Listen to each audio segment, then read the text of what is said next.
You'd think that a country that flies a massive no-entry sign that doesn't want anyone to come in, yet they welcome 31 million international visitors each year with open arms since the pandemic.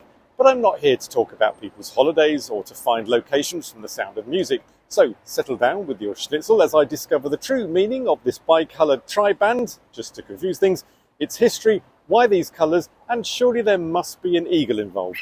Welcome to this Austrian Flags in 50 Places. First off, if you're here wanting to find out about the flag of Australia, that blue British ensign with the Commonwealth Star and the Southern Cross, well, you're in the wrong place. But fret not, I've linked that video above. And against popular belief, the airport here doesn't have a special desk for travellers who thought they'd booked flights to the land of Down Under. That was all an advertising ploy for a communications company. However, I can make the flag of Austria from the Australian flag if I zoom in really closely to the canton. I'm in Vienna, and anyone growing up during the 1980s who listened to music will instantly think of Ultravox.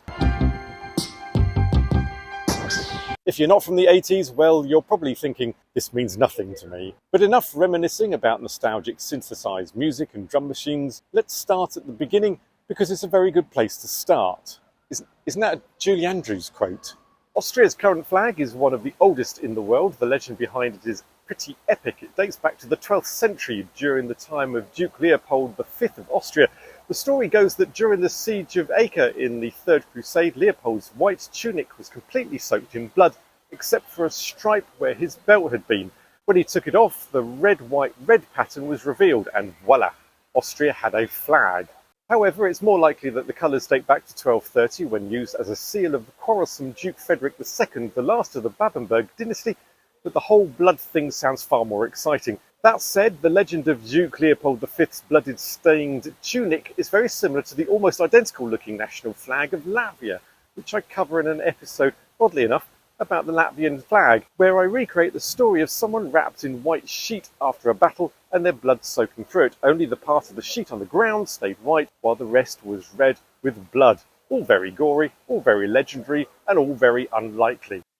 Whichever story you want to go with, the red-white-red pattern has stuck with Austria ever since. It officially became the nation's flag in 1230, or a little before lunchtime, making it one of the oldest national symbols still in use today. However, Denmark takes the world record for that one. But Austria's history wasn't all that simple. Over the centuries, as Austria's political structure changed, so did its flags.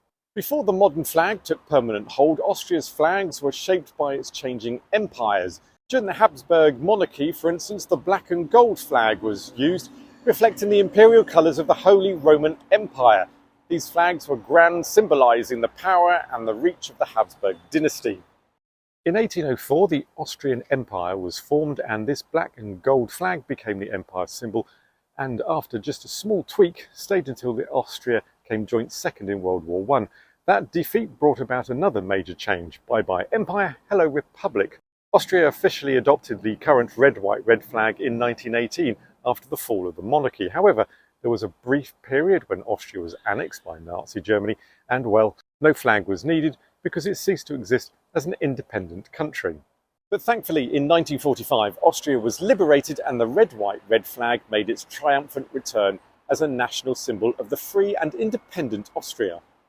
As I said, I'm in the capital city Vienna, which also has its own flag. The colour scheme is the same as the national flag. Vienna's flag houses the city coat of arms, which is this white cross on a shield. But this simplified design was first used in 1925, but its origins date back to the 12th or 13th century and has been adapted over the centuries to what it is today. There's also this eagled version that's used by city officials when doing official city things. This appears to have been in use from around the 15th century onwards and is a rare sight. Maybe because city officials are not doing anything official for the city all that often. I don't know, just a thought. I'm not sure that eagled is actually a word. So you might have noticed something interesting if you've ever seen the Austria's flag flying at government buildings. Sometimes it's just the classic red, white, red. Other times there's a fancy eagle in the middle. What's the deal with that? Well, like its northern neighbour, Poland, Austria actually has two flags. The red, white, red tricolour is the national flag, the one that represents the entire country. But when the government is involved, they bring out the state flag, which includes Austria's national coat of arms, a powerful eagle clutching a hammer and sickle representing the working class, And if you look closely, you'll see a broken chain at the eagle's feet, symbolising Austria's liberation after World War II. See, it's all in the detail. Oh, and for good measure, so you don't forget, the eagle has a shield with the Austrian flag on it. Flags on flags, seriously. This rather scraggy eagle is from the 1919 First Republic of Austria. This was changed to a double-headed eagle in 1934 as part of the one-party corporate state time until the German annexation in 1938. The double-headed eagle plays a big part in this region of Europe, and you can check out this video where I explore its origins and why 3 countries still house the two-headed eagle on their national flags. In 1945 saw the single-headed eagle return, but this time with its broken chains. Austria is a landlocked country in Central Europe with mountains and charming villages and home to the Von Trapp family and Julie Andrews singing in fields. But as a landlocked country, Austria still manages to need a maritime flag. With no coastline, its naval flag isn't used for warships, but for riverboats and merchant vessels that operate along the Danube and other waterways.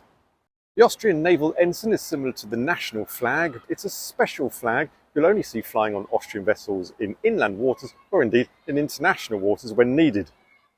I have no idea what this is supposed to be. And then there's the presidential standard used by exclusively, well, yes, you guessed it, President of Austria. It's pretty much the state flag with a bit of an upgrade and more bling. It's used at official events when the president is in attendance or flying above his residence. To be fair, I reckon the president just wanted something a bit more fancy from all the rest, makes him stand out and feel more special. Austria's flag may look simple at first glance, but it's packed with history, symbolism, and even a few different versions depending on where you are and who's around. But why does Austria have such a similar flag to Latvia? Why do they have similar legends? And do they use the same red? To find out the answers, you'll need this video here. But before I go, just one more time, for those who remember, I'm Mr. P, and this has been Vienna. Bon voyage!